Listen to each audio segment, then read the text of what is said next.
CITU అఖిల భారత మహాసభలు విశాఖపట్నంలో ఈ నెల 31వ తారీఖు నుంచి జనవరి 4వ తారీఖు వరకు జరుగుతూ ఉన్నాయి. ఈ మహాసభలకు వేలాదిగా తరలి రావాలని చెప్పని విజ్ఞప్తి చేస్తాను.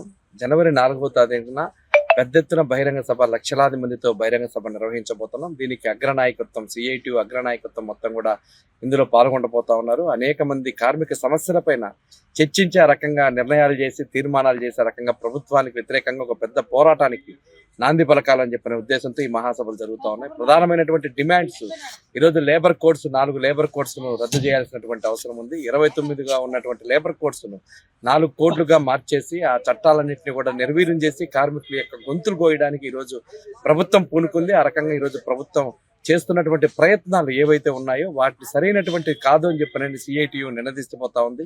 అదేవిధంగా సమాన పనికి సమాన వేతనం ఇవ్వాలని చెప్పనని గతం నుంచి సుప్రీంకోర్టు డైరెక్షన్ చేసినప్పటి నుంచి ఇప్పటి వరకు కూడా అనేక రాష్ట్రాలపైన ఒక పెద్ద ఎత్తున ఒత్తిడి తెచ్చి పోరాటం కొనసాగిస్తూ ఉంది. అదేవిధంగా గ్రామీణ ప్రాంతంలో ఉన్నటువంటి కాంట్రాక్ట్ అవుట్సోర్సింగ్ ఎంప్లాయీస్ అన్నింటినీ కూడా పర్మనెంట్ చేయాలని చెప్పిన ఒక పెద్ద ఎత్తున పోరాటానికి నాంది పలకపోతా ఉంది. ఇట్లాంటి అనేక రకాలైనటువంటి సమస్యలన్నీ కూడా పరిష్కారం చేయాల్సినటువంటి అవసరం ఉంది.